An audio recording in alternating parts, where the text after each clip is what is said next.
Salve, salve, povo circulante, Rádio Busão no ar. Eu, Juliana Santos, na condução do itinerário de entrevistas, descobrindo narrativas, batendo um papo com pessoas muito queridas. E hoje vou conversar com um vizinho, uma pessoa assim, ó, que cresceu na mesma época que eu, ali na quebrada da Piraporinha, Boi Mirim, André Pereira. André, muito obrigada por ter aceito o nosso convite. Valeu, Ju. Viu? Valeu, agradeço o convite e a oportunidade de falar de algumas coisas, né, que são importantes pra caramba, assim, que a gente quase não fala. Mas é legal, é bom estar aqui. Então, bora dar partida nesse busão. E para começar, a gente partilha de uma infância num território muito peculiar, né? Assim, com muitas efervescências culturais, de muita luta por conquistas, né, do espaço da Casa de Cultura, que para mim foi um quintal, né, assim, de convivência, de criar. Você mais perto da Casa de Cultura do que eu, né? Porque eu estava mais para cima ali, na quebrada. Mas como foi essa infância na Pira? Putz, Ju, a infância na Pira... A Piraporinha, ela sempre foi um lugar muito conturbado, né? Assim, tipo, acontecia muita coisa boa, mas também muita coisa ruim, assim, né? Dentro de uma perspectiva mais pessoal, assim, eu tenho lembranças bem negativas, assim, da rua onde eu morei, né? Era muito comum na Piraporinha os assassinatos, né? Ali no Caicai, nos escadões. Então, assim, eu lembro da gente estar indo pra escola, às vezes, não passa por aqui porque tem um corpo, não vai ali porque tem outro corpo, tal, né? Isso, acho que na primeira infância, né? Até os 10, 11 anos, mais ou menos. Aí depois eu comecei a conhecer uma outra cena, né? Comecei a conhecer esse outro pessoal, Casa de Cultura, né? O Toninho, que fazia o de Porão Rock, na época. Essa época eu era muito do rock, né? Então eu ouvia muito rock, tinha banda, tal, tinha banda de... A gente teve uns covers, né? Banda de metal que a gente ensaiava dentro da casa do Toninho, no porão da casa dele, né? E aí nessa época a gente montou um projeto que chamava De Porão Rock, né? E aí várias bandas ali da região ensaiavam nesse espaço e a gente fazia shows na Casa de Cultura, né? A gente se organizava, descia todo o equipamento lá do Toninho, que era o equipamento dele. Na época a prefeitura não cedia quase nada. E aí a gente fazia alguns shows, né? E aí foi quando eu comecei a me aproximar um pouco mais da Casa de Cultura, do Marcelo, Daniel, né? E aí foi quando eu comecei a chegar um pouco mais nessa cena cultural, que começou a tirar o foco um pouco do que era a Piraporinha para mim, né? Sou filho de uma família desestruturada, né? Como a maioria de nós, a maioria das pessoas dali. Então a violência, os bares, também era muito presente, né? E aí quando eu chego nesse momento, que foi onde eu chego na cultura, onde eu chego no movimento social, para entender um pouco mais do que era e tal. Então a Casa de Cultura, ela tem esse espaço, é legal falar dela, porque ela tem um lugar de tirar o foco da dor e colocar numa perspectiva mais saudável, né? As amizades, os sonhos, né? Meu, era muito louco, a gente ensaiava, tipo, sentia o próprio rockstar, assim, né? Eu tocava lá, a galera colava junto, era aquela coisa efervescente. O Vicente Leporassi também, né? Tinha um pessoal que estudava com a gente no Vicente, e na época também era do rock, também fazia... tinha banda, então foi uma coisa assim, eu estudava no Vicente, os meus amigos eram no Vicente, da Pira, e aí tinha o pessoal do Figueira, né? E a gente ensaiava ali no Figueira, tava sempre ali pelo Figueira, assim. Acho que eu saí um pouco da Piraporinha para chegar no Figueira, né? Junto com o pessoal do rock e o pessoal do Caipira, né? Que tinha essa galera, os caipiras urbanos, né? Tipo Caroço, Márcio, enfim, que era a galera que fazia um som mais, a pegada mais MPB, vai, assim. Mas na banda de rock você tocava ou você cantava? Tocava contrabaixo. Toquei contrabaixo acho que dos 13 até os... A última banda que eu tive foi o Devotos de Virgulino, que eu toquei. Foi junto com o Daniel Fagundes, tal, uma galera, que era uma pegada mais de som próprio, né? A gente fazia uma mistureba lá e era muito louco, né? Tocamos também na Casa de Cultura, fizemos a apresentação lá, foi muito bacana na época. E aí o Devotos, ele tinha uma pegada um pouco mais nacional, assim, né? Era uma coisa mais... meio mangue beat, assim, tal. Que aí quando eu começo a conhecer outras coisas da cultura, né? Porque até então era o rap, o pagode e depois o rock, né? Eu já fui do pagode, já fui do rap, do rock, enfim, já andei de botinha e calça de... Lagartixa, né? Aquelas botinhas de bico duro, tá ligado? E de coturno, tá ligado? E de sandália também. Então, assim, a Piraporinha ofereceu muita coisa, né? Ela oferece até hoje, né? A Piraporinha, ela é rica, eu acho que ali é uma encruzilhada de coisas, né? E de pessoas fazendo coisas, assim, né? Então, a Piraporinha, ela ofereceu a Casa de Cultura, dali tinha o Bloco do Beco, dali tinha...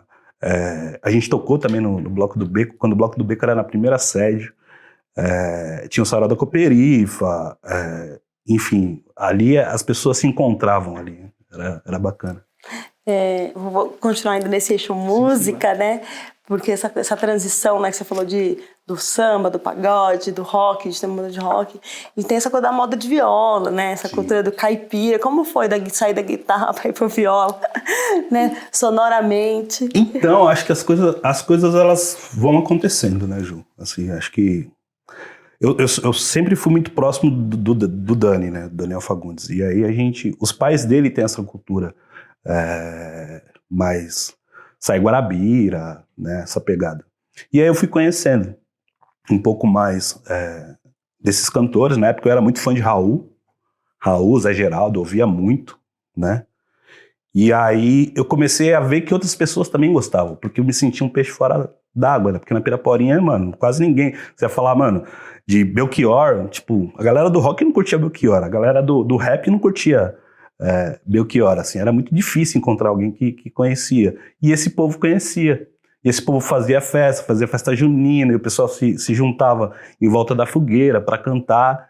E aí foi que despertou o meu encanto, assim, pela música nacional, assim, e principalmente por esses compositores mais lado B, sabe, mais com menos enfoque. Hoje talvez tenha um enfoque maior, mas assim, na época não. Tem algum compositor, assim, que você fala, que você ouve até hoje, assim, de uma música? Todos. Tá na sua playlist? Todos, acho que a Sérgio Sampaio é um dos mais foda. Ednardo tá sempre na minha playlist. O Zé Geraldo, o Belchior, deixa eu ver, Sai Guarabira, ainda ouço, assim, né? São músicas que eu ouço o tempo todo. Tô em casa, tô ouvindo, né? Mais do que outros estilos musicais, assim. Acho que eu me identifico um pouco mais. Mas essa fase da música, né, de criação, co-criação, de bandas e parcerias, você tinha quantos anos, mais ou menos? Era adolescência? Eu comecei com as bandas de rock lá pelos 15, eu acho. Lá pelos 15. E aí essa parte de composição e de escrita, comecei lá pelos 17, 18, por aí, né? A gente tinha uma banda não, né? A gente tinha um projeto, eu, o Dani e o Dandete, na época, que era o Pigarro Seco, né? A gente se juntava, tomava um vinho e ficava tocando músicas e tal, e aí o Dani começamos a compor junto, né? Começamos a escrever junto. E a gente começou a fazer música junto e depois eu comecei a escrever poesia, né? Que foi daí, né? Meu processo com a poesia, eu acho que eu sou um poeta semi-analfabeto, tá ligado? Porque eu acho que a poesia, eu identifico mais poesia nas músicas do que em muitos livros, assim. Eu acho que tem uma coisa da tonalidade da voz e da história desses meus ídolos, assim, vamos colocar assim, que são mais viscerais, muito mais viscerais, assim, do que a interpretação literária. Até porque eu acho que eu fui aprender a ler mesmo depois dos 20 e poucos, assim, porque até então eu só ouvia e era aquela coisa do sentimento, aquela coisa a gente precisa falar, né? Então, assim, a poesia para mim ela chega, e a composição musical, depois que eu passo essa fase do pagode, do rap, do rock, e eu vou para esses lugares desse povo mais caipira, eu sinto uma necessidade de falar um pouco mais sobre o que está acontecendo comigo, e que não eram coisas comuns, assim, porque a maioria das poesias que eu escrevi falam muito de sentimentos, né? E eu nunca encontrei espaço nesses lugares para falar de sentimentos, né? E aí essa música mais, como posso dizer, essa esse enraizamento musical, ele proporcionou que eu começasse a refletir sobre coisas que eu queria falar. E eram coisas de sentimentos, né? De afeto, de desafeto, e não coisas... eu tô falando isso por quê? Porque hoje a poesia, assim, teve um boom muito de escritas políticas, contestadoras, tal, e na época que eu escrevia eu só queria tirar pra fora, tá ligado? Tipo, mano, tô sentindo isso, não tô legal, e é assim, e é assado, e eu sonho com isso, eu sonho com aquilo. E aí eu comecei a ver as coisas de uma outra maneira também, né? Tirei, acho que um pouco dessa... Apesar de eu ser um cara muito sisudo, né? E a sua aparência, a Carol fala que eu sou um bravo fofinho. Carol é filha dele, gente. Carol é minha filha, gente, tá com 10 anos agora. Uma das, né? Uma das. Eu tenho a Carol e tenho a Maria Flor. A Maria Flor tem 2, a Carol tem 10, eu falo que ela é meu vendaval, né? Minha borboleta e meu vendaval. Filha de Ansan. Ela fala, você é um bravo fofinho, porque eu tenho cara de mal, mas eu sou, né, sou mó manteiga derretida, assim. Então ela traz isso, assim, e aí essa poesia, essas músicas, esse jeito de olhar a vida fez com que eu olhasse essas coisas com mais leveza até, né, com mais sentimento, né, me permitia sentir, coisa que na época também era, você falava de sentimento, tô apaixonado por fulano, mas deixa disso, tá ligado? Não, era outro rolê, assim. Mas louco. Você já entrou nessa coisa da poesia, né? Eu tenho aqui uma publicação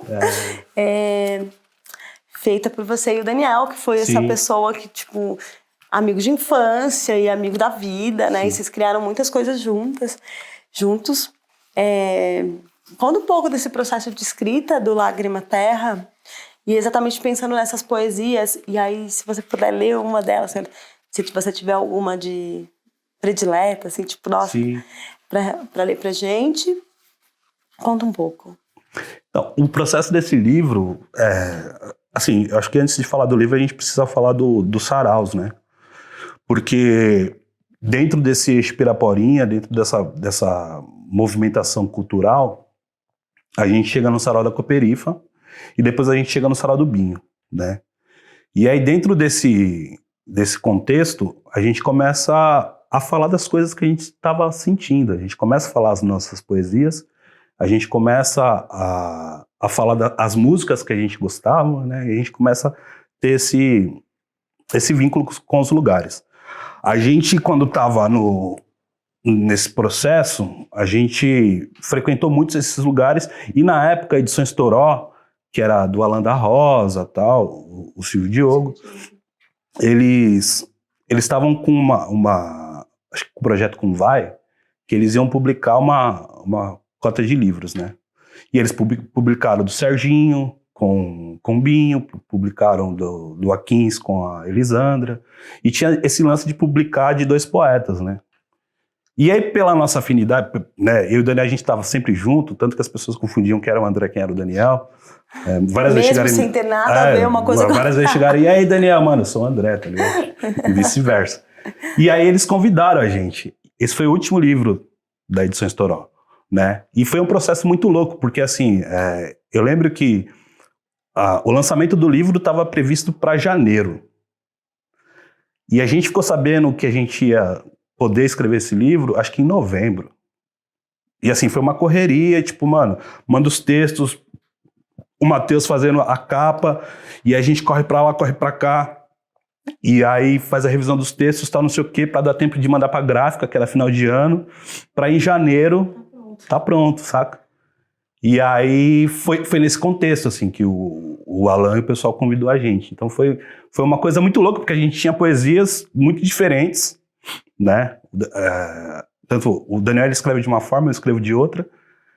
E aí a gente tentou meio que juntar o que era possível juntar entre a gente, né, meu? E aí esse foi o grande X da questão, assim, porque a gente tinha várias poesias, e como selecionar todas essas poesias em tão pouco tempo, né? Mas foi um processo, meu, caralho, assim. Aí a gente escolheu esse nome, Lágrima Terra, justamente por conta acho que de toda essa questão que eu vinha falando, né? Dessa coisa de ter um pouco mais de sensibilidade que a gente tinha, eu acho, na época. e tem até hoje, eu acho que de se permitir ser um pouco mais sensível, né? A lágrima, ela tem, enfim, várias descrições, ela pode ser vista de várias formas, né? E aí a gente foi pra praia, no final das coisas, antes de publicar o livro, a gente foi pra praia mano, vamos organizar as coisas aqui. A gente voltou pra São Paulo, chegamos com a Alain, ela falou, mano, é isso que dá pra fazer, acabou o tempo, vai ser assim, e pau, e bora. E aí nasceu Lágrima Terra, assim, foi um processo do caralho, mas que tá dentro desse cenário, que são os saraus, esse movimento cultural que a gente chega com mais.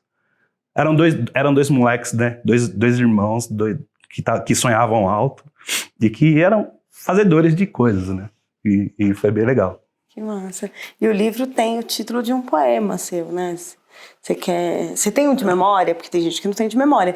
Esse livro foi publicado em 2009, né? 2009. Então, nossa, você tinha uma boa memória. Não tenho. Você quer escolher um? Deixa eu ver aqui. Tem uma coisa dos formatos do texto, né? A gente pensa nessa construção literária, nessa efervescência mesmo ali da região, né? Dos estilos literários, que naquela época a gente não tinha ainda essa reflexão, né? De tipo, um estilo literário. Uhum. E logo depois a gente chama de literatura periférica dos anos 2000, né? Mas é que cada um tem uma marca, né? Você vai vendo, você vai folheando, mesmo os teus poemas, né? Sim. Tem várias formatações, vários gêneros, parece crônica uma hora, parece uma prosa na outra. É isso que eu gosto de pensar, que assim, eu não sou poeta, eu sou um poeta analfabeto, assim, porque eu acho que eu nunca parei para identificar quais eram os formatos literários, como se escreve uma poesia, como se escreve um poema, como se escreve um conto, assim. Muito mais do que escrever, eu sentia na época, e a gente sentia, tanto o Daniel quanto eu, mas eu sentia uma necessidade de tirar de mim o que estava em excesso, assim, né? Então tinham várias coisas que eu observava na vida, na minha vida, no meu dia a dia, que, mano, me sufocava. E a única forma de eu conseguir tirar isso um pouco de mim era através da poesia. Então as escritas, a maioria dos textos que eu escrevo, eles não seguem uma ordem literária, assim, né? São coisas que vão saindo e do jeito que vai saindo, às vezes fica, assim, porque era mais a necessidade de pôr para fora do que de criar uma publicação ou de criar um livro de poesia, né? O livro de poesia, ele vem depois das poesias prontas, né? Então as poesias foram criadas como desabafos, como necessidades de dizer, né? E isso na época, esse movimento sarau e tudo mais tinha muito, né? A gente tinha essa necessidade de pôr para fora, né? A nossa geração, ela teve essa oportunidade de encontrar lugares em que dizer era importante de várias formas, né? E por vários viés, né? E a poesia era uma delas, assim.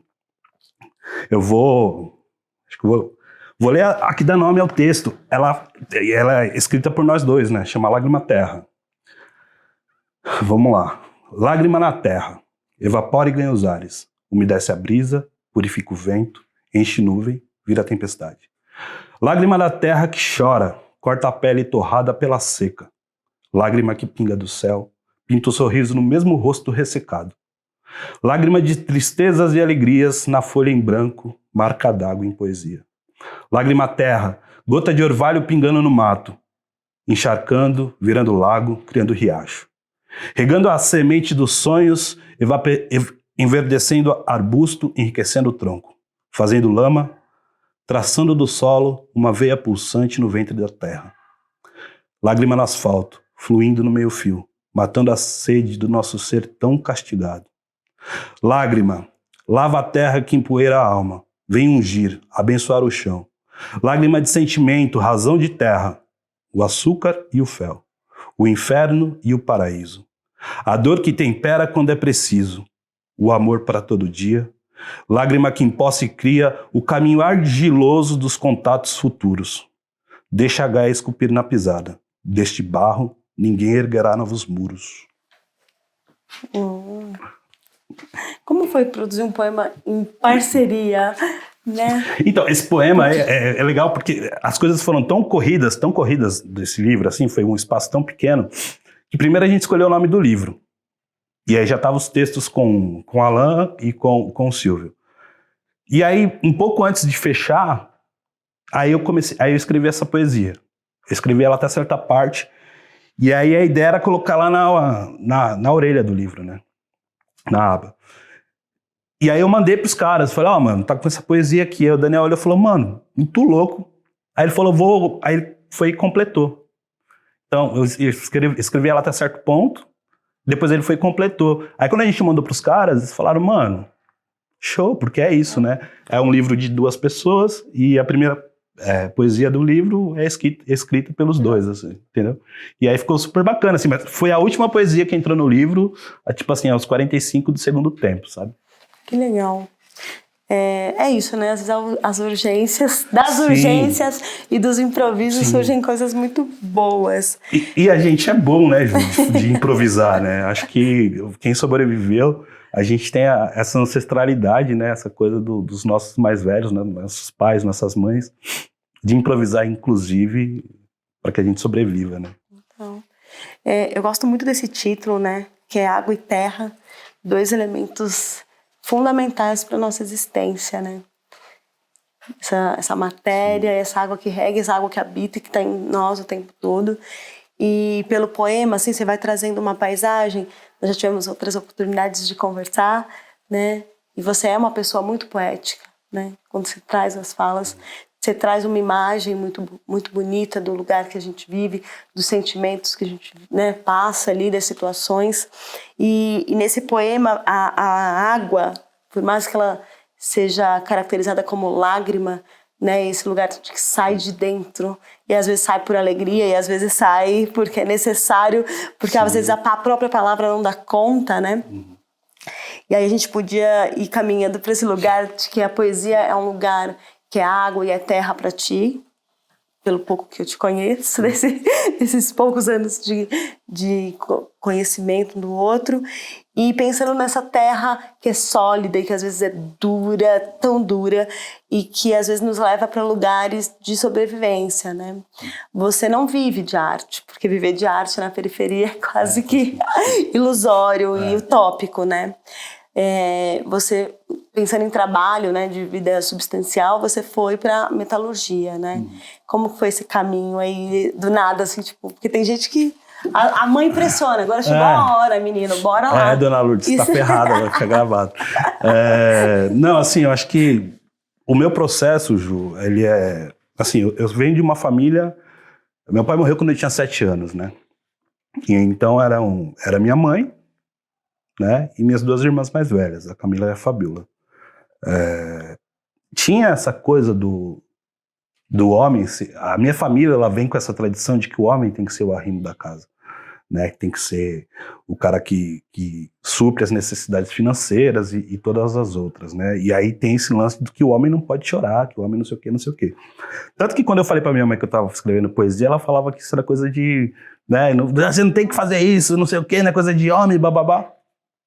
Tá, e aí eu comecei a estudar, eu estudava, fazia esses cursos profissionalizantes desde cedo, porque a única opção que os meninos de quebrada tinham na época eram 2, né, mano? Ou se matava de estudar, ou dava... Se matava de outro jeito. Eu cresci numa rua, a rua que eu cresci, ali, a Bento de Souza, a biqueira era em frente à minha casa, né? E aí eu acho que por uma necessidade também da minha mãe falar, não fica na rua, eu estudava em 2 escolas. Então eu estudava no Vicente, né, escola pública, e fazia cursos na Pedreira, e de lá eu fui fazer Senai. Porque a opção que eu tinha, até de sobrevivência financeira, era fazer o Senai, assim, porque na época não tinha muita coisa, assim. Eu lembro que eu fiz Senai, e aí quando eu comecei a trabalhar, eu ganhava, tipo, 7 salários mínimos na época. Nossa, Um moleque de 17 anos, saca, na indústria. E aí, isso deu gás para que a gente conseguisse se organizar, né? A minha mãe, ela tem uma vida muito sofrida, né? Uma mulher preta com 3 filhos. A família do meu pai quis tirar a gente dela e tal. E então a gente passou muito veneno, né, mano? Teve períodos que a gente sobreviveu de doações, né? Então minha mãe não conseguia receber, acho que o dinheiro que meu pai tinha deixado, não sei o quê. E aí a gente tinha a vizinha que levava o pão, outra dava o leite, minha avó mandava uma cesta básica, assim, a gente tinha poucos recursos financeiros, né? E por conta desse cenário, uma das questões que eu sempre tive e que eu carreguei comigo era de não passar veneno, né? De não passar veneno, porque eu não tinha ninguém, né? A gente não tinha ninguém por nós. A gente tinha que sobreviver. E aí minha mãe insistiu nisso, minhas irmãs insistiram para que eu fosse estudar, né? Me deram essa condição também, né? Porque, por exemplo, a minha irmã, na época ela era atendente de caixa no supermercado Extra. E aí ela dava a condução para mim, para eu poder ir para a escola, para o Senai e voltar. E a gente sempre com uma condição bem precária, assim, né? Bem precária, assim. O dinheiro que a gente tinha era, mano, para comer, né? Eu lembro de situações que eu tinha que esperar minha irmã chegar da escola para eu poder pôr a calça dela para eu poder ir para a escola, saca? De comer pão e tomar chá todo dia, só. E aí, por conta disso, eu fui fazer esses cursos e aí eu comecei a trabalhar na indústria. Quando eu chego na indústria, eu tô nesse processo junto. Então, na indústria eu comprei meu contrabaixo, com o salário da indústria. Na indústria eu viajava, porque eu tinha grana para viajar. Daí eu comecei a ser autossuficiente, né, autossustentável. Conseguia ajudar em casa, conseguia dar uma estabilidade em casa e também conseguia fazer as coisas que eu gostava, né? De estar nos lugares, de comprar instrumento musical, de fazer isso, de fazer aquilo, sem passar veneno. E isso foi sendo começou a ficar meio que orgânico, assim, né? Começou a ficar meio que natural. Tão natural que eu tive a oportunidade de sair da indústria, mas por conta de uma série de coisas. Eu acho que vem um outro viés do André, que é o alcoolismo, né? Que também vem junto dessa cena, a drogadição e tudo mais, que fez com que eu não conseguisse sair da indústria, né? Então, hoje, eu trabalho na indústria, né, sustento minhas filhas assim, me mantenho dessa maneira, porque a arte foi uma coisa que foi ficando. E aí também eu não sei se eu conseguiria produzir da maneira que seria rentável, assim, né? Eu acho que o estudo é fundamental para que as coisas se realizem. Então, talvez, se eu fosse fazer um curso de letras e fosse dar aula e continuasse com a poesia, seria talvez mais próximo, né? Mas por conta de já estar nesse processo, eu nunca senti a necessidade de, tipo, largar as coisas que eu já fazia para viver de poesia, assim. Acho que porque eu não consigo me ver nessa obrigatoriedade de escrever para vender, sabe? De verdade, assim, eu não sei eu não sei lidar com isso, assim, não consigo ver, porque o que eu escrevo até hoje, e depois do Lágrima Terra não publiquei mais nada, eu escrevo ainda nessa necessidade de pôr para fora, né? Nessa necessidade de ser ouvido, né? Acho que, né, eu cresci, igual eu estava falando, eu sou de uma família só de mulheres. Então, ser ouvido é difícil, não porque são mulheres, mas porque as coisas que por exemplo, tive que aprender a fazer a barba sozinho, tive que aprender a dirigir sozinho, enfim, várias coisas sozinho, porque eu não tinha uma referência. E a partir do momento que não tinha uma referência, eu também não tinha uma abertura, porque na época era muito comum também, uma abertura com a minha família para falar sobre droga, para falar sobre sexo, para falar sobre sonho, né? E aí tudo isso vinha se acumulando, e eu encontrei a poesia um canal para eu tirar de dentro de mim. Então até hoje eu vejo a poesia com esses olhos, assim. Eu tenho um carinho pela poesia, pelos poetas, pela música, porque eu acho que são os instantes de saúde mental e espiritual e emocional que um cara de quebrada pode ter, assim, saca?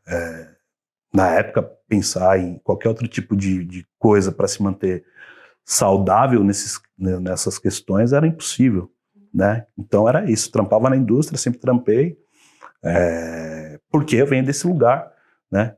Que na época você tinha que a gente precisava sobreviver, e rolou, e da hora legal, e assim a gente segue. Nessa sua fala você trouxe duas questões, assim, que dá pra gente fazer um estudo do que é a periferia hoje, né? Assim, ou que sempre foi a periferia, que é esse universo em que as pessoas trabalham muito, né, para garantir o mínimo de qualidade de vida, né, e muitas vezes são mulheres que assumem essa função, né, como arrimo da casa, né, e da educação, mesmo que a sociedade diga ao contrário, que é o homem, né, então isso é muito forte. Eu venho de uma família também de muitas mulheres, com muitos homens também, mas com muitas mulheres ativas. E isso para mim é muito forte, de perceber a força da mulher e como ela atua nessas camadas, mas que a sociedade patriarcal também chega e fere profundamente, né? E aí a gente tem uma imagem da periferia, se a gente pensa em uma fotografia, que é hoje, né? Uma igreja, um boteco, né? É uma adega. Quase que uma... Igreja, agora é a adega. Agora né? é a adega. Uma igreja, uma adega, uma biqueira, um salão de cabeleireiro. Acho que é isso. E pensando nessa lógica, nessa organização da cidade que trabalha, paga as contas, come, né, não come bem, ou come o que dá.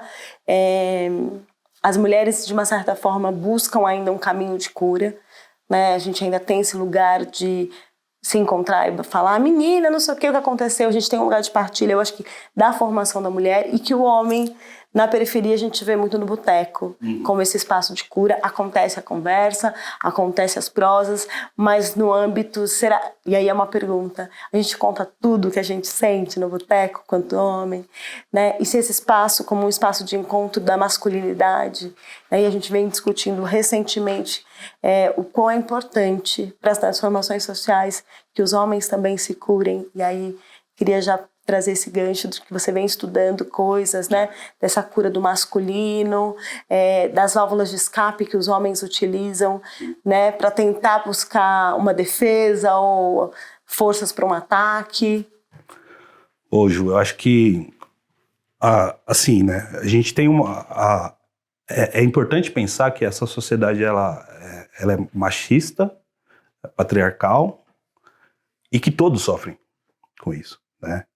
O machismo estrutural, ele violenta as mulheres, mas ele também violenta os homens, né? A partir do momento que você ouve frases como homem não chora, amor só de mãe, né? Por exemplo, o amor só de mãe é um bagulho que você já... Então eu não posso amar e respeitar outra mulher, só a minha mãe. Então a mulher eu vou utilizá-la dela, né? Acho que tem esse lugar, né? É engraçado porque isso está acontecendo tanto, os homens estão se destruindo tanto, mas são incapazes, a gente é incapaz de criar uma estrutura que acolha isso tudo, né? Eu acho que existem movimentos, existem pessoas interessadas em fazer isso, diferente das mulheres, né? Como você disse, as mulheres no núcleo familiar, por exemplo, elas já são mais acolhedoras umas com as outras, né? Os homens dentro de um núcleo familiar, muitas vezes são competitivos entre eles, né? A sociedade machista, ela traz traz para dentro dos homens o estereótipo do herói, do competidor, né? Do cara que é autossuficiente, do herói, né? Traz a ideia de que o homem tem que ser herói. E com isso, vários homens acabam se destruindo de várias maneiras, né? Acho que o boteco, o bar, eu vivi muito tempo dentro de bares, né? E tive vários momentos que foram muito legais. Que eu consegui, sim, desabafar, que eu consegui trazer algumas coisas que eu estava sentindo naquele momento e que alguns amigos estavam próximos e a gente conseguiu trocar, né? A poesia, que no Sarau do Binho, o Sarau da Cooperifa, o Sarau da Ademar, né? O Sarau da Ademar, na época, era um sarau que a gente frequentava também. Acontecia dentro dos bares, né? Então, acho que tem essa ressignificação nesse momento, que foi importante, que é importante, mas que, por outro lado, esconde e vela uma condição do ser humano, do homem, que é destruidora, né? A quantidade de homens alcoólatras, drogadictos, violentos que estão nos saraus e que se escondem dentro de uma máscara de poeta, de rapper, de sei lá o que, saca? É gigantesca, né? a população masculina, ela está se destruindo de uma maneira aterrorizante, assim, dentro da nossa própria condição, desse eixo que a gente se encontra, né, Piraporinha, Campo Limpo, dentro dessa perspectiva de amigos próximos, né, tanto na cultura quanto nas religiosidades e tal, existem várias pessoas adoecidas. Várias pessoas adoecidas com... Você tem de depressão, crise de pânico, dependência química, alcoolismo, né? Então, por exemplo, eu cheguei no bar com o sarau, com essas coisas, tive esses momentos, mas lá eu desenvolvi uma outra questão que foi o alcoolismo, né? Depois do alcoolismo eu fui para a drogadição, né? Hoje eu entendo que eu tenho uma doença que chama adicção e que essa doença ela está relacionada ao uso compulsivo de anestésicos, né? Sejam remédios, bebida, drogas, né? E aquilo que eram momentos reflexivos, né? Porque é isso, né?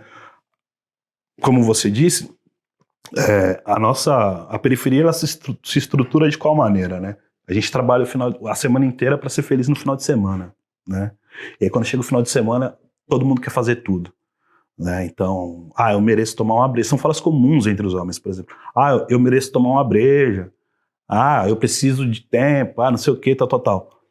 Mas nunca eu preciso de um psicólogo, eu preciso de ajuda, né? Dentro desse processo, eu tenho estudado, né? Tô tentando sair da indústria agora para ir trabalhar como agente redutor de danos, essas coisas é um sonho futuro meu, porque eu passei por um processo que foi... Eu sou uma dessas pessoas, né? Eu tentei suicídio em 2021, depois de estar estafado de uma série de coisas, assim. Acho que depois da pandemia, muita coisa se afunilou. Acho que para mim e para várias outras pessoas, né? E aí, por ter esse lugar do homem que, mano, não, eu fazer terapia, sai fora, vou tomar uma breja. Eu vou procurar ajuda? Não, isso aí eu não preciso. Eu dou conta, eu me resolvo. E isso foi se acumulando, que chegou um momento que eu tava consumindo muita droga, muito álcool e sem estrutura nenhuma para lidar com sentimentos. E aí isso se tornou uma bomba. Tentei o suicídio, fui internado, fiquei internado numa clínica de reabilitação e lá eu comecei a conhecer esse cenário, né? Lá eu comecei a conhecer esse cenário, por exemplo, em estatísticas a cada 100 mil habitantes, 10 mortes são por suicídios entre homens, né? Enquanto em mulheres são 4, a cada 100 mil habitantes são 4, né? O homem ele tem mais chance ele tem 4 vezes mais possibilidade de se matar num suicídio do que a mulher, porque por ele ser violento, né? Por essa estrutura machista cobrar que os homens sejam violentos, competitivos, as chances deles conseguirem o suicídio 4 vezes maior entre as mulheres, né? E aí quando você coloca a população negra, os homens negros eles têm 50% mais chance de cometer o suicídio do que os homens brancos, né? Isso são dados assustadores, assim, né? Se parar para pensar que o suicídio é a 4ª causa de mortes entre jovens de 16 a 30 anos, né? Entre homens, principalmente. 16 a 30 anos. Está em 4º lugar. O suicídio está matando mais do que a AIDS, está matando mais do que o câncer, né? Por quê? Porque as pessoas, os homens principalmente, e acho que as pessoas também, a gente está, né? Nós estamos velando uma situação que é de saúde pública, né?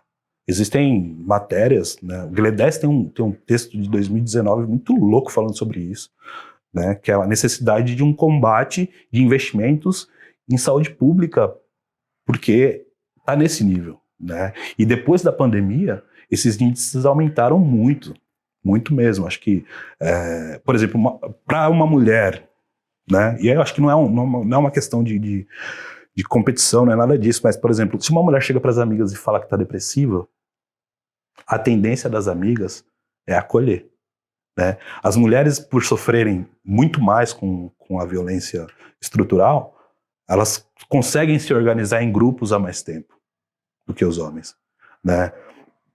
Os homens não. Você fala para um cara, mano, vamos fazer um grupo aí.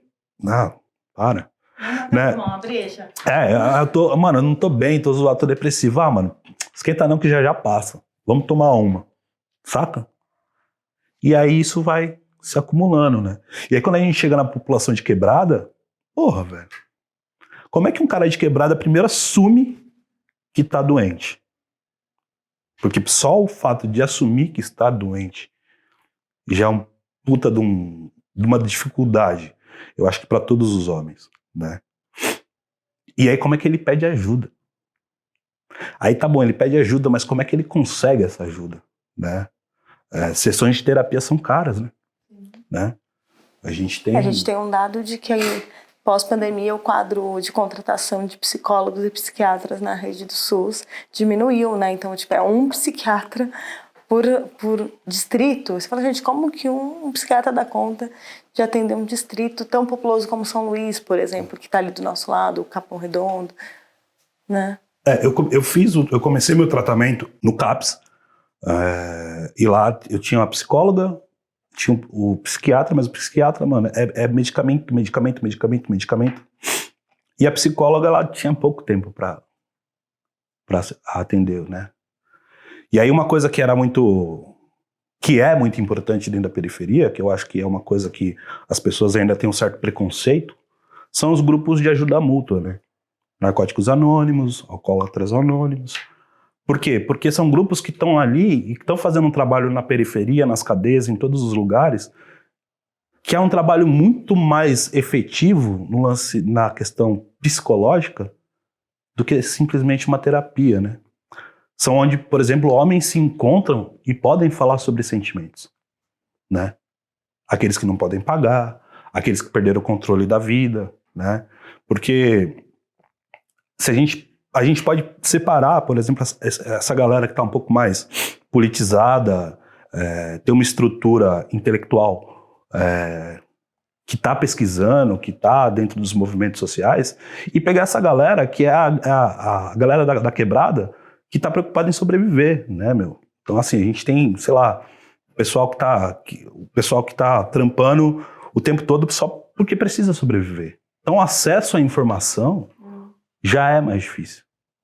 Entre as pessoas do social, essa leitura já é difícil, que são pessoas teoricamente com uma mente mais aberta, né, teoricamente com recursos intelectuais um pouco maiores para identificar essas questões, já é difícil.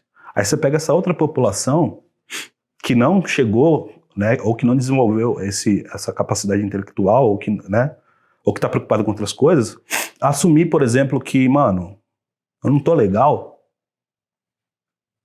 Muitas pessoas não conseguem nem identificar o que é uma depressão, né, ou o que é um estafa, o que é uma síndrome do pânico, né, porque estão se anestesiando de outras coisas, né. E aí a gente entra num ciclo vicioso, que é as pessoas adoecem e elas começam a consumir coisas para diminuir essa dor, né? E essa dor, ela precisa ser botada para fora. E aí são vários tipos de anestésicos, né?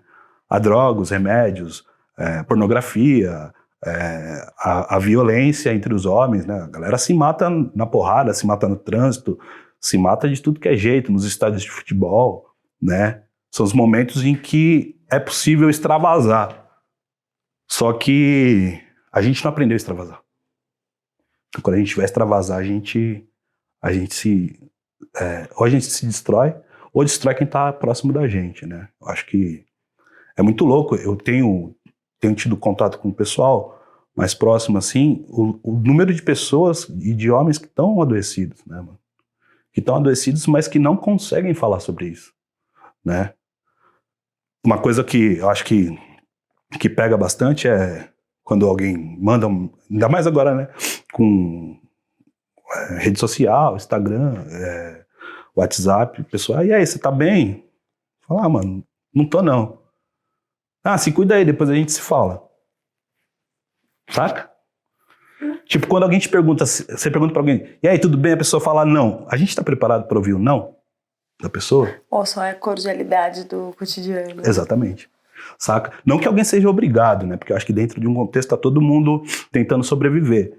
Mas existem níveis diferentes de processos, né? Então, às vezes, uma pessoa manda mensagem, mano, não tô muito bem. Depois a gente troca ideia. E às vezes, aquele é o exato momento de escuta, né? De escuta.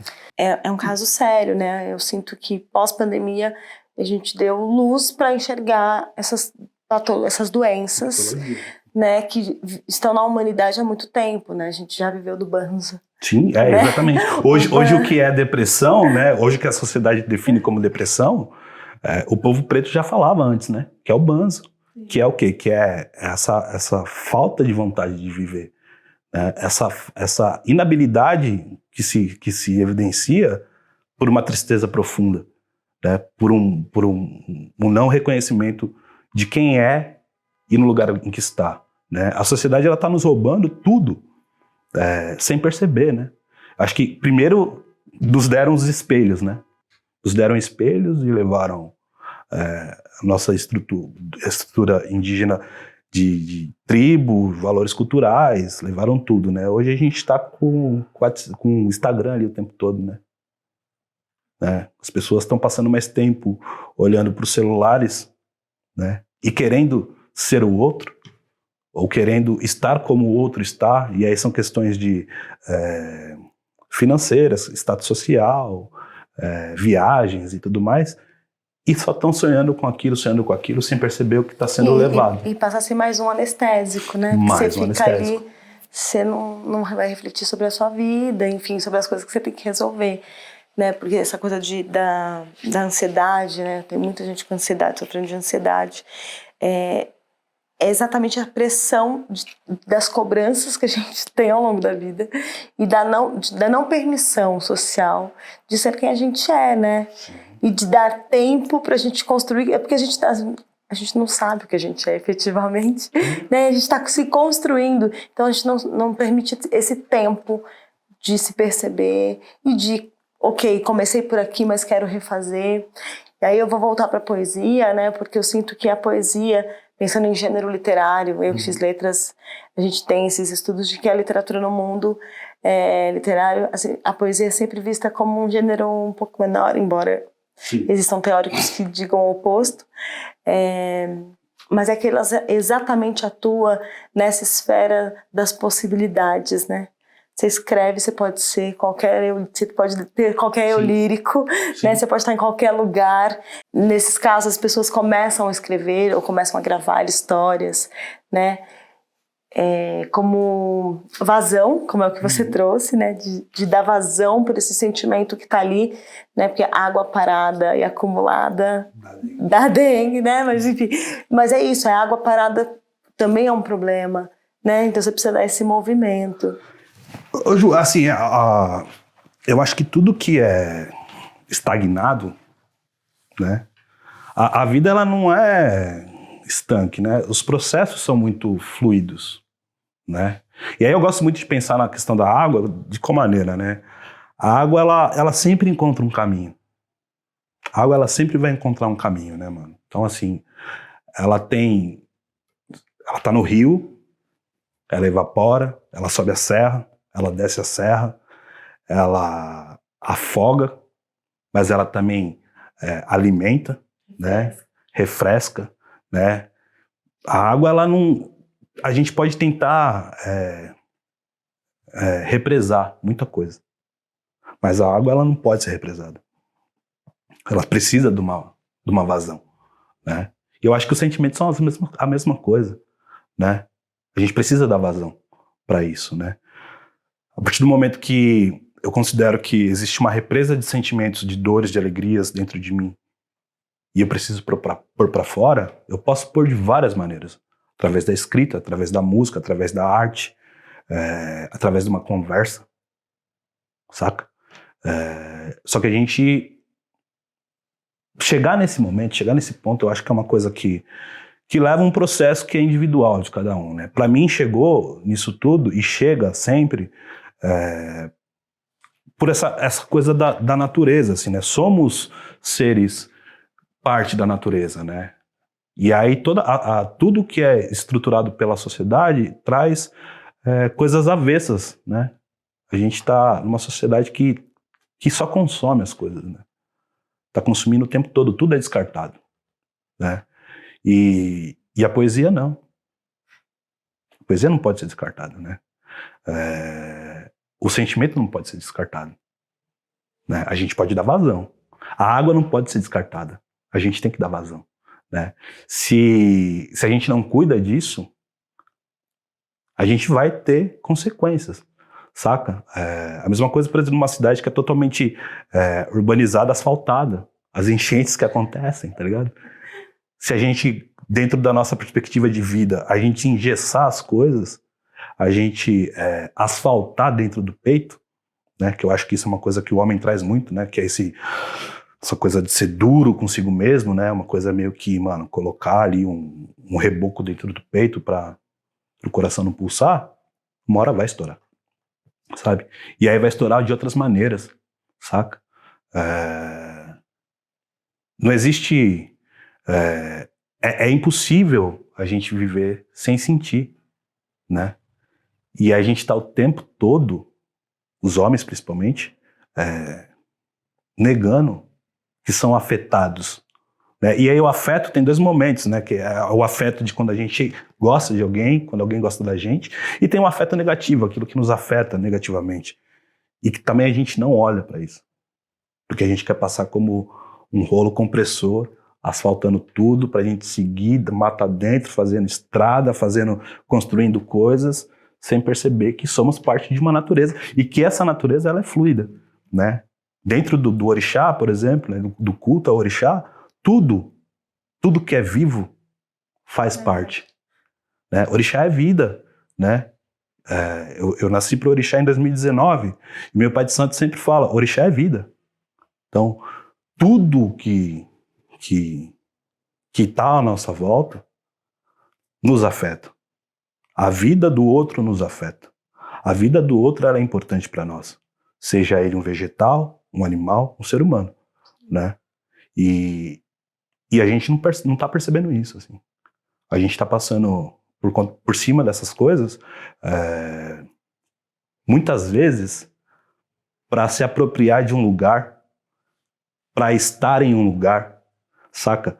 Para dizer, olha, eu sou de tal segmento, eu sou daqui, eu sou dali, eu sou do gueto, eu sou do rap, eu sou... Enfim, muitas vezes a gente tá criando personagens para postar no Instagram, tá ligado? E tá deixando de sentir o que essa estrutura pode nos permitir sentir. Eu acho que isso é uma das coisas que mais me assusta, assim, e que vem me assustado bastante. Nesse caminho aí, você falando de dar vazão, né?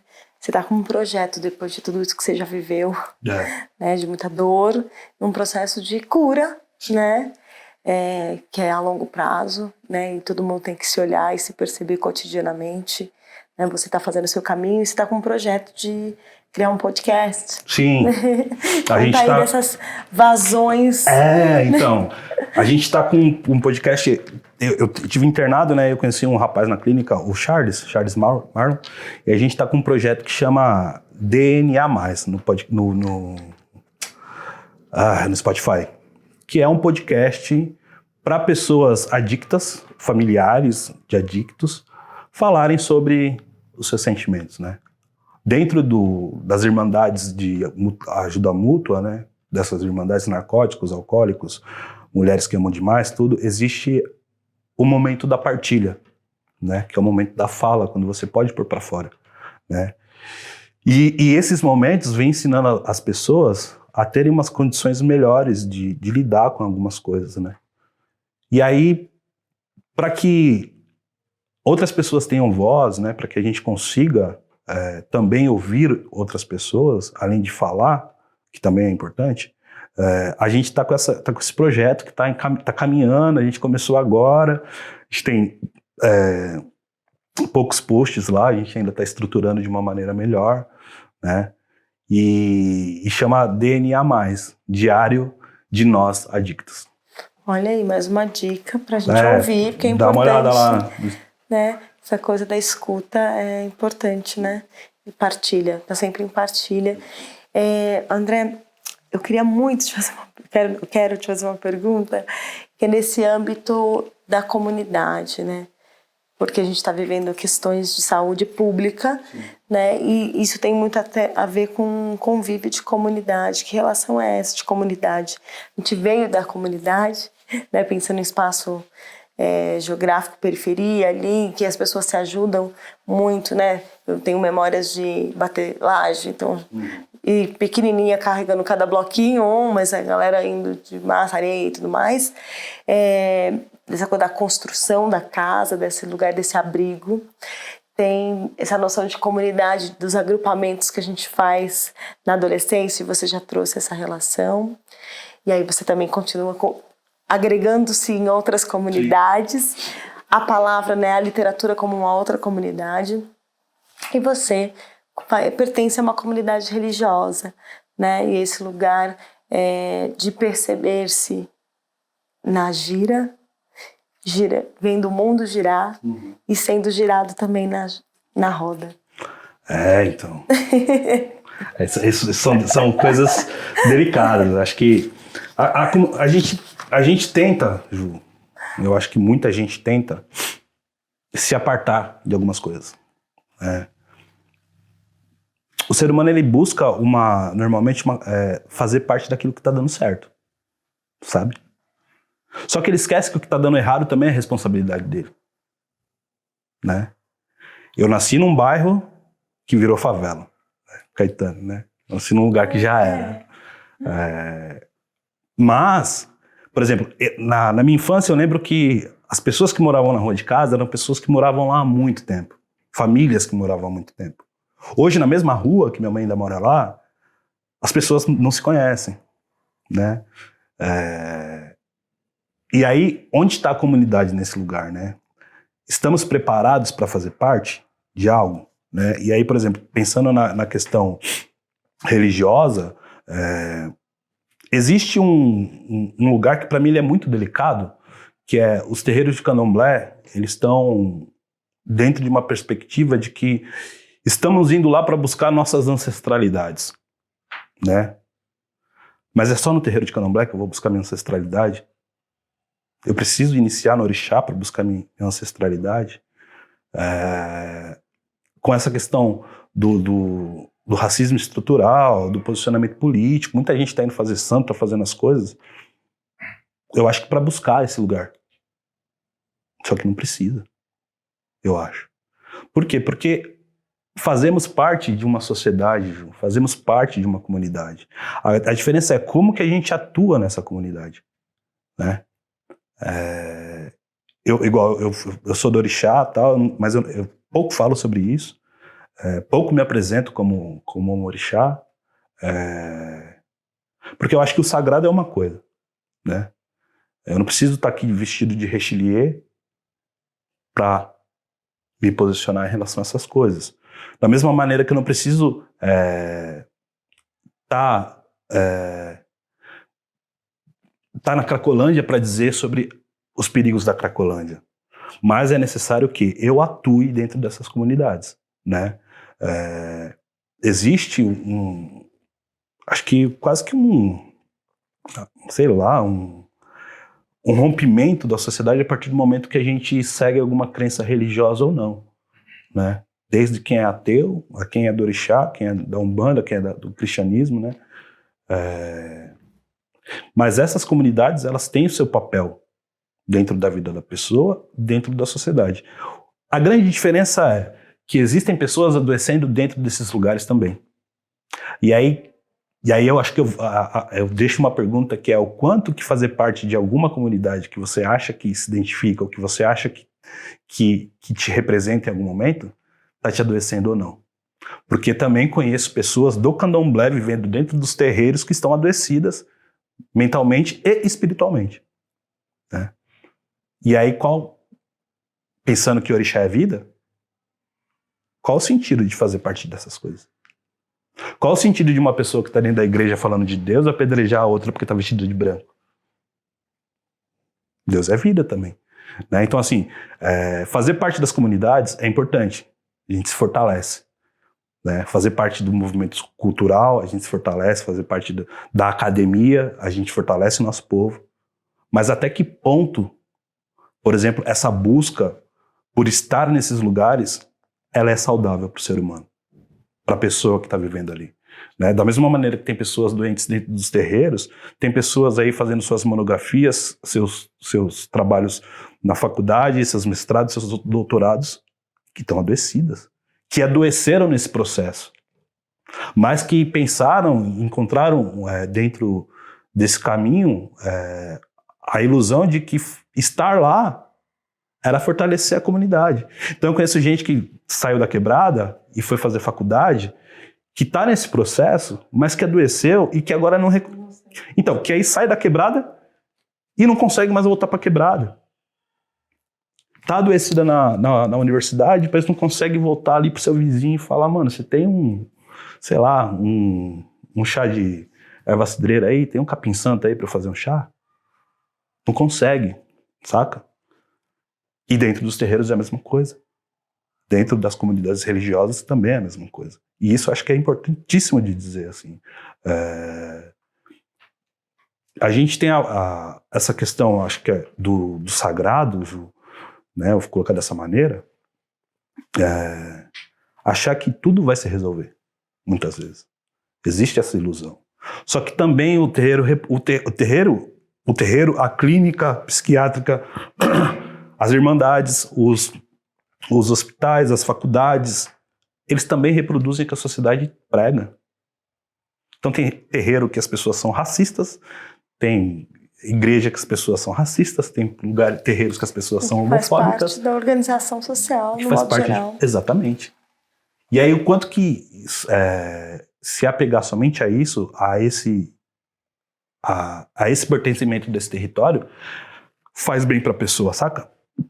Isso é uma coisa que eu acho que a gente precisa também falar. Acho que as pessoas precisam entender que, de repente, essa busca, por exemplo, de que a periferia tem que estar nas universidades, lógico, é importantíssima, mas qual o preço que a gente paga? Né? Considerando que a gente está numa sociedade falida e que a pessoa de periferia tem pouco acesso a cuidados de saúde mental, saúde física, enfim, todo tipo de cuidado. Então, a que preço? Né? Bem, eu vou voltar para a poesia, porque a poesia é esse lugar de... Eu vejo como um caminho de cura. Eu também tenho um caminho de escrita também, que é assim, escrevo quando dá, quando as coisas estão muito para entender, racionalmente, porque eu acho que é uma outra questão, né?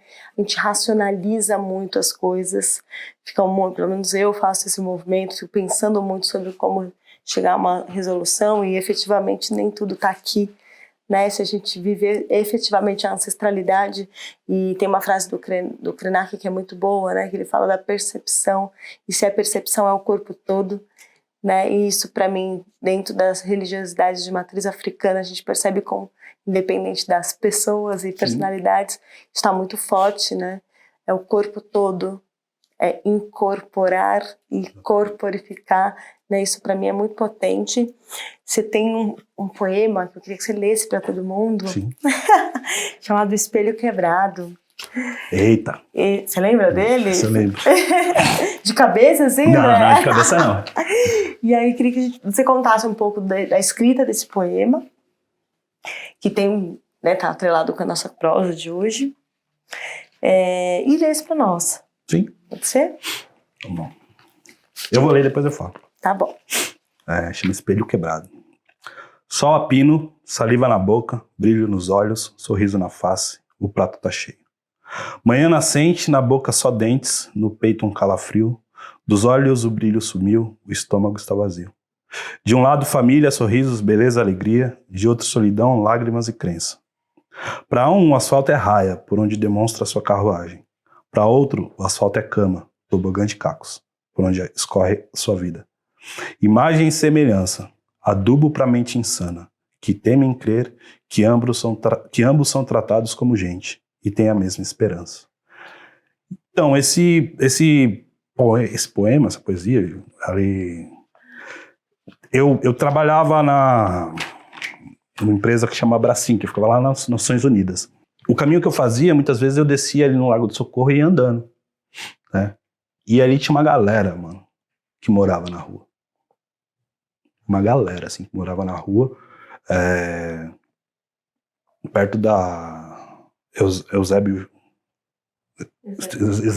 Stevax, acho. E que eles ficavam ali, enquanto ali nas Nações Unidas, aquela região perto do shopping SP Market, na época tinha muita empresa, indústria, assim, né? E a galera passando com seus carrão, pá. E eu descendo o busão e ia a pé. E aí eu sempre via isso, né? Era muito louco você ver os carros chegando pro trabalho e aquela galera ali, saca? Deitado na rua, assim. Eu não sabia o que fazer, né? Nunca soube o que fazer. Mas sempre me incomodou. E aí, pensando dentro dessa perspectiva, essa poesia nasce desse contexto, assim. Com quem que eu poderia falar? Para quem que eu iria reclamar? Para quem que eu ia dizer que aquilo estava errado? Pro meu chefe, tá ligado? Não, sabe? Eu ia parar o pessoal no carro e falar, mano, vamos ajudar as pessoas aqui. Não, mas eu precisava fazer alguma coisa, senão eu ia pirar. E aí de ter essa rotina, ver uma vez, ver duas vezes, ver três vezes, chega uma hora que aquilo te empapuça, mano. Preciso botar pra fora, preciso reclamar, né? Preciso expressar o que eu tô sentindo. E aí vem essa poesia. Bom, esse olhar atento, né, de si, também porque isso interfere a gente, né, nosso físico e as nossas sensações, mas esse entorno, né, e a gente volta nesse lugar de que nós nunca estamos só, por mais que o sentimento às vezes seja da solidão, né, mas se esse sentimento surge, é porque em algum momento esse espelho quebrou. Exatamente. Isso é muito foda. Eu gosto desse poema. O espelho quebrou e rompeu com uma ligação, né? A gente se acostuma, Ju, a se ver e não se olhar, eu acho, tá ligado? Existe uma imagem que é do André, que é a fotografia. E existe uma imagem do André, que é o que ele vive, né? Quando eu acho que tudo que eu sou é só o que eu represento ser, alguma coisa está errada.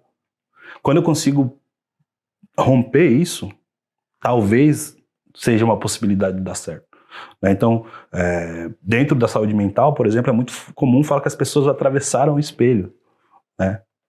Que foram e não voltaram mais para uma condição psicológica sadia, né? Então, assim, quebrar essa imagem da perfeição, né? Porque, por exemplo, eu estava indo trabalhar buscando o quê? Buscando o carro também. Buscando o sonho do imóvel, buscando o estado social. Eu também estava naquela condição. Eu era mais um, só que eu estava a pé, né? E aí, ver aquilo, porra, são iguais a mim, são pessoas, são meus irmãos de alguma maneira. Tem alguma coisa errada? Tem alguma coisa errada. A partir do momento que e aí eu não consigo fazer essa separação, e talvez isso seja muito, muito pessoal, que é, a partir do momento que eu consigo me olhar, sem considerar que para eu ter chegado até aqui, eu precisei de várias outras pessoas, em condições diferentes, eu me sinto mal. Mas aí que tá o quão delicado é, porque existe sim uma necessidade do outro, que é contínua, mas existe um lance de subserviência ao outro, que muitas vezes pode estar enrustido de gratidão, né? Então, às vezes, a gente está nessas comunidades, como a gente estava falando, e a gente continua fazendo parte porque a gente é grato àquela pessoa, é grato a tal fulano, a gente tem gratidão. Só que muitas vezes a gente está se submetendo a situações das quais são insalubres, né? Então, ver essas pessoas, né, como eu disse, na rua, isso me afeta até hoje, saca? Me afeta até hoje. Tem um bagulho muito louco que eu vim pensando aqui, que é do lance do busão, né? Como eu estudava na Pedreira, na época era aquele busão Campo Limpo, Jardim Apurá, que era um azulzinho, miliano. Miliano, esse aí esse é miliano. E aí tinha uma menina que vendia bala dentro do ônibus, que ela Nessa época ela vendia bala. A primeira vez que eu a vi, ela era pequenininha, assim. E aí eu saí da Pedreira, fui estudar no Senai e pegava o ônibus no mesmo horário que passava no Largo do Socorro. Essa menina cresceu vendendo bala ali no Farol. Isso é uma condição social que todo mundo passa e que foi anos aquilo acontecendo, saca? E você acompanhando o crescimento dessa criança Exatamente, pela janela do busão. Pela janela do busão. A janela do busão dá poesia pra caramba, né? Porque acho que a janela do busão é o espelho pra dentro de nós, né? A gente tá voltando do trampo, tá voltando dos lugares, né? Tá ali olhando pra fora do ônibus, mas na verdade a gente tá olhando pra dentro da gente, né? Aquele silêncio ali. Total, André. Né? Que louco. É isso. E essa janela que é um recorte do tempo e do espaço. E pensando em recorte de uma imagem, você também atuou no audiovisual. Sim. Né? E aí eu queria puxar esse gancho aí dessas produções, dessa atuação no audiovisual. O audiovisual. Os coletivos maravilhosos que você participou. Só gente boa. Tô vendo alguns deles aqui. Só gente boa. O audiovisual chegou pra mim com o NCA, né? O Núcleo de Comunicação Alternativa. Que era essa efervescência cultural da época, né? Os moleques, o Diego, o Fernando e o Dani, estavam no processo de criação, né? De fazer coisas, de fazer documentários. E aí eu chego, né, no processo que eles estão fazendo o Videolência, né? Eles já gravaram Videolência, estão editando para lançar. E aí depois veio as propostas da gente começar a fazer alguns documentários, né? E essa parte documental eu sempre curti pra caramba, né? Eu gosto de ouvir os outros, né? Eu gosto de fofocar, eu acho, tá ligado? Olha aí, podemos criar um programa de fofoca, né? Pode crer. E aí eu acho que aí eu chego nesse momento, assim, né?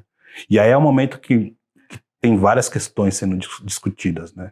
Aí chego nesse lugar com o NCA e chego com a videoteca, né? E aí a videoteca tá saindo do SEDECA, Interlagos, e tá indo pro Sacolão das Artes, né? E aí a gente começa a fazer ocupação cultural lá no Sacolão das Artes, junto com a Brava Companhia, junto com outros coletivos que faziam parte. E aí, a partir daí, eu comecei a me envolver um pouco mais com fotografia, com cinema, mas também no mesma pegada da poesia, tá ligado? Não fui estudar, não fui buscar, mas estava sempre ali, fazendo as coisas, né? Dei algumas oficinas de fotografia, inclusive com o Diego aqui, foi legal dar umas oficinas com o Diego. Diego Soares é muito bom para dar oficina para criança. Um ótimo educador. Muito bom. E aí a gente cria esse vínculo com esses coletivos, né? Que aí tem o NCA e depois o Cinebecos, né? O Cinebecos, eu chego no Cinebecos, né? Faço parte de um projeto do Cinebecos que é o Pé no Terreiro, né? Que aí tem a revista, né? E tem as gravações com o pessoal para falar sobre a matriz africana, né? E aí foi um projeto bacana também. Inclusive você estava. Tava lá, estávamos juntos, né? Estávamos juntos, né? E foi uns processos bacanas. Hoje eu não tenho interesse, acho que eu, junto com o NCA, eu continuei depois de um tempo, né? E produzi alguns documentários, né? Teve o Sangoma, que eu ajudei, né, da Capulanas, participei das gravações, participei das gravações do Tambor de Umbigada, a Primeira Boca, a Primeira Casa, né, que é o tambor de Umbigada, Batuque de Umbigada, no interior de São Paulo. E teve outras coisas. Eu achei que você tivesse participado do Memórias de uma Vida Simples também. Não, do Memórias não. Não, né? Você falou que chegou no Videolência. Não, eu chego no Videolência, no Memórias não. Memórias eu vi os caras trabalhando, mas não fiz parte, né? É aquilo, né? Eu tava sempre perto do Daniel, o Fernando Diego tava sempre lá, a gente acabou se conhecendo dali. E aí tem esse processo, assim, né? Do cinema, que também tem esse lance do cinema de quebrada, né? Essa coisa da nossa lente mostrar quem somos, né? Que pra mim também era uma puta sacada na época. Pra mim era espetáculo, assim, falar, mano, a gente vai poder falar de nós, saca? Só que é isso, né, mano? A gente era 4 moleque, 4 caras, né? Na época do NCA. 4 cabeção, né? Pessoas difíceis de lidar e muita coisa que podia ter sido da hora não foi tão da hora, né? A gente tem um projeto aí que até hoje é o Agroecologia, né? Para falar que a gente gravou, fez várias diárias, gastamos dinheiro e não sei o quê, e o negócio até hoje tá aí. Mas, assim, foram momentos muito especiais, assim, para mim. Muito especiais, por exemplo, de ir nessas comunidades, de conhecer essas famílias, por exemplo, na agroecologia, no tambor de umbigada, de conhecer esse povo, essas tradições, esses lugares, também é sentir que não estamos sozinhos na busca de vidas mais saudáveis, né? Que coisas acontecem fora de São Paulo, né? Eu acho que o cinema de Quebrada, o vídeo, o audiovisual, ele trouxe um outro leque para minha vida, que é de enxergar que as coisas acontecem fora desse eixo Piraporinha ali, né? Também. Que é o nosso mundo, né? Tudo fora de São Paulo, ali. Tudo acontecia ali, né? Todo mundo produzia ali. E aí quando eu começo a ver que é possível conhecer outros lugares a partir das gravações, quando eu começo a ver que tem outras pessoas produzindo em outras regiões e que a cena ela está sendo registrada, né? Porque tem uma coisa do cinema que eu acho que é a memória, né? O cinema ele é capaz de fazer um recorte de um tempo e espaço, né, através do documentário, de um curta, e que aquilo vai ficar eternizado, né? Assim como a fotografia, né? A gente recorta, né, sentimentos, sensações, poesia, né? A gente recorta poesia na fotografia. E aí o cinema traz essa outra janela, né, para mim. Essa outra coisa do como é importante a gente também manter vivo aquilo que não nos é comum. Porque o comum para nós, comum para mim era ir para a indústria, trabalhar, gastar dinheiro, tomar uma pinga e não sei o quê. E aí quando começa essa outra questão, né, você fala, porra, né? A cultura do nosso povo tá viva, a gente precisa manter viva. É isso aí. Eu fui tentando aí puxar um fio da memória de tudo que eu conheço um pouco de ti, das coisas que você pode partilhar. E queria muito falar dessa sua fase de pai, né, dessa paternidade, pensando nessa criança como futuro, como projeção do que ainda há por vir, né? Porque é isso, é essa geração que chega e você com todo esse repertório envolvido muito na arte, com muito senso crítico da sociedade que a gente vive, permanecendo no lugar onde cresceu, né? Como sendo pai de 2 meninas, né? Como que é essa sensação de futuro? Acho que é legal falar um pouco do processo, né? O meu processo em relação à paternidade, né? Que eu desconheço, né? Não tive pai, né? Sempre admirei a molecada que tinha pai, né? Os moleques na escola, quando os pais iam buscar na escola, eu sempre achei da hora. Meu pai comprou, meu pai trouxe, não sei o quê, tipo... Um bagulho muito foda que aconteceu comigo na escola, que era quando chegava o dia dos pais. Todo mundo fazia seus presentes, suas cartas, não sei o quê. Eu fazia porque era atividade, aí eu saía da escola, amassava e jogava na rua, né? Porque eu não tinha pra quem dar. E aí, a morte do meu pai trouxe pra mim, foi o início do meu processo de depressão. Eu não soube lidar com o luto, né? Então, até os 20 anos, eu sofri muito com a morte do meu pai, né?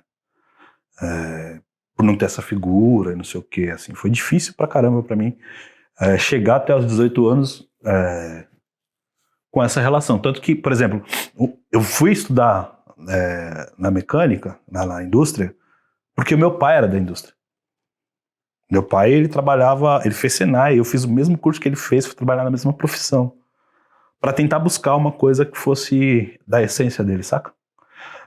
Então eu desconheço a paternidade. E eu acho que a maioria dos homens desconhece o que é ser pai. E aí chega as meninas, né? A Carol, que é a mais velha, tá com 10, eu acho que ela... É muito foda falar dela. Assim, eu não consigo falar muito dela, porque ela é uma pessoa hoje que me dá bronca, que pega no meu pé. Filha de Ansan, né? Exatamente, filha de Ansan, iniciada. Ela é de Ansan e a Maria Flor é de Xangô. Né, as duas são iniciadas. Mas a Carol, ela vem num processo, por tá mais tempo. A Carol, eu vivi um processo que eu ainda não vivi com a Maria, né? Então, a Carol é fruto do Sacolão das Artes também. Nesse processo que a gente estava lá no Sacolão, eu conheci a Débora, a gente ficou junto e tal. E aí, a Carol nasce. A Carol nasceu em 2012, em dezembro de 2012. E em 2013 a gente foi morar em Peruíbe. Então eu larguei tudo aqui em São Paulo, né? Larguei a cena que eu fazia parte, larguei a família, larguei os amigos, larguei trabalho e tudo, e fui para Peruíbe pra gente tentar descobrir o que seria a vida lá, né? Junto da Carol. Então a Carol, ela traz para mim, ela desperta em mim esse sonho de futuro, tá ligado? Só que, ao mesmo tempo, ela traz várias outras questões, igual eu falo que ela é minha borboleta, ela é meu vendaval, porque ela é linda, mas, mano, quando o bicho pega, pega muito, assim, né? Carol teve processos de asma, né? Quase morreu no meu colo, né, mano? Teve uma crise de asma aos 4 anos de idade, e aí a gente já tava morando em São Paulo, eu saí do trabalho, fui buscar ela na escola, ela começou a parar, assim, boca roxa, não sei o quê. Aí eu desci lá na Piraporinha, tava ali no ônibus, desci na Piraporinha, fui correndo até a UBS Zumbi dos Palmares lá, e lá eu consegui ajuda, e de lá ela foi pro Hospital do Campo Limpo. Mas a médica falou, se demorasse mais um pouco, ela ia ter uma parada respiratória, né? Então eu sempre tive que ter muito cuidado com a Carol, né? Eu morei com a Débora até os 2 anos da Carol. Aí a gente se separou, né? Porque também foi uma gestação que não foi programada, a gente tinha pouco tempo junto, acabou não dando certo e tal, mas a criança estava lá, né? E aí quando a gente vem para São Paulo, porra, tem uma série de coisas que eu não sabia e que eu começo a ver que também me afetam. A saudade, o lance de só poder ver 15 dias, pensão, cobranças, vontades, desejos e coisas que muitas vezes não consegui dar conta, né? E não dou até hoje uma par de coisa, né? Falar que eu dou conta das minhas filhas o tempo todo é mentira. Mas que é diferente da Maria Flor, né? A Maria Flor tá com 2 anos agora. A Fabiana, minha companheira, a gente tá junto há 6. E ela traz uma outra coisa. A Carol, ela tem um momento na minha vida que é bem tenso, assim, né? Ser pai da Carolina por um processo foi muito tenso, por um período, né? Foi muito tenso porque outra coisa, né, que minha mãe sempre falava, né, tipo, eu não vou criar neto. Então, assim, quando eu tava com a Carol, era só eu e a Carol, né? Porra, eu nunca fiquei sozinho com o bebê, tá ligado? E é isso, como várias outras pessoas, acontece também, né? E aí eu fui descobrindo coisas que eu não sabia, né? Ainda descubro muitas coisas com ela, né? Com a Carolina, principalmente, assim, de como a gente vai construindo as relações, assim. Hoje ela me ensina muito mais do que eu posso ensinar para ela, assim. Acho que ela tem uma sabedoria no olhar que é muito louco. Aquela música do João Nogueira, né? Quando eu olho no olho, né? Que também traz o espelho, né? Também traz a dor. A gente só de olhar um pro outro, a gente já sabe que um não tá bem, saca? Tá acontecendo alguma coisa e tudo mais. E aí, durante esses meus processos, né, de clínica e tudo mais, hoje eu olho pra ela assim, ela olha pra mim e fala, e aí, tá tudo bem? Ela ficou morando comigo no ano passado, ficou morando lá com a gente, né, e aí, por escolha dela, e agora ela escolheu voltar pra casa da mãe, tá morando lá com a mãe e com as irmãs. E é muito louco ver que ela com 10 anos já tá fazendo essas escolhas, mas também ela tem um lugar, tipo, de mandar mensagem, ei, tá tudo bem? Como é que você tá? Né? Então eu acho que quando a Carol nasce, eu consigo resgatar a criança que eu abandonei lá atrás, tá ligado? Quando a Carol nasceu, eu consegui olhar pra criança que eu fui e que eu nunca tinha dado atenção, né? Isso foi muito louco, assim, porque aí eu comecei a entender quais as necessidades que me foram negadas e que eu não posso negar pra minha filha, né? Principalmente o afeto, né? O amor. Então ela meio que me preparou pra Maria Flor, assim. Porque a Maria Flor é um tornado, é uma avalanche. Que a bichinha ela tem 2 anos, mas assim, ela traz uma leveza pros dias, assim, que é diferente. A Carol, ela trouxe uma coisa mais pisando em ovos, tal, acho que por todo um contexto, né, que eu tava vivendo na época. E a Maria não, né? A Maria é a caçula, né? É a caçulinha, mora no quintal com os avós, causa, não sei o quê, tá indo pra creche Que agora. bonitinha! Que bonitinha, não sei o quê, tal. E aí todo mundo quer pegar, todo mundo quer ver. E ela é uma sarrista, velho. Assim, ela tem 2 anos e ela é sarrista, ela tira sarro de todo mundo. A Carol não, a Carol já é mais séria, sempre foi mais séria, mais sisuda. Né? Acho que ela puxou muito de mim nessa parte, assim. A gente ia nos lugares, né? Ela não gostava de ir com as pessoas, você lembra? Ela não gostava de ir com as pessoas, não gostava de estar perto de ninguém. Eu começava a conversar muito, ela, pai, vai embora. E hoje a gente tá aprendendo a se conhecer, assim, aprendendo. Hoje eu começo a perceber a mulher que ela tá caminhando para ser. E aí você falou de futuro, Ju, eu acho que tudo que eu vivi até hoje não me preparou para ser pai, não vai me preparar para ser pai, porque eu acho que isso é um processo. Eu acho que quando nasce o filho, nasce o pai, nasce o filho, nasce a mãe. Então, isso se desenvolve com o tempo, né? E como é difícil desvencilhar dos arquétipos de paternidade, né? Exatamente, né? Por exemplo, essa questão, né? Pai de menina, não sei o quê. E as piadas, né? Entre os amigos, né? Piadas machistas, né? Ó, meu filho, não sei o quê, tal. E isso é muito louco, né? Porque entre os amigos já rola esse lance. E aí, o que eu acho que tudo que eu vivi e que eu venho vivendo não me prepara para ser pai, mas me prepara para ser uma pessoa que pode acolhê-las, sabe? Eu não posso dizer pra Carol que é o certo e que é errado. Não tem como, né? Mas eu posso amparar ela, coisa que eu não tive. Eu acho que a grande diferença é que eu cresci desamparado, mas não por uma... porque a minha família queria que fosse assim. Porque as coisas aconteceram daquela maneira, né? E hoje eu posso amparar a Carolina em vários viés, né? Por exemplo, a própria relação com o orixá, né? Ela e a Maria, né? A Maria nasceu, e aí, depois que ela nasceu, a gente já falou que ia fazer santo dela, tá? A Fabi ia dar obrigação, e ela fez santo. Quando ela foi fazer santo, o cara falou, eu também quero fazer santo. Eu falei, não, calma, não é assim. A gente foi ver, não sei o que, tal, em Ansan, não sei o que, tanto que a saída dela foi no dia 4/12, né, dia que ela completou 9 anos, então, tipo, tentou várias questões aí que são interessantes. Mas, por que eu tô dizendo isso? Porque as coisas que eu vivi, ela como criança, ela tá começando a fazer escolhas que vem me mostrando que o que eu vivi de bom e de ruim vai servir para que eu possa dar pelo menos a mão, assim, o colo, o ombro, né, ou aplaudir tanto ela quanto a Maria, né. Eu acho que a vida nos prepara quanto pais, né, e você também quanto mãe, e os amigos, não para que a gente ensine os filhos a caminhar, mas que a gente reforce que eles precisam caminhar, né. Tem um amigo meu que ele fala que não adianta pedir caminho se não quer caminhar. Então é isso, a gente ensina os filhos a caminhar e deixa que eles tracem o caminho deles, né. O filho não pode tirar o caminho do pai e o pai não pode tirar o caminho do filho, né. A partir do momento que essa estrutura paterna, essa estrutura social cobra das relações entre pais e filhos, que você tem que ser assim, assado, tal, vou fazer isso, isso e isso. Não, as pessoas são livres. Nós buscamos essa liberdade, né?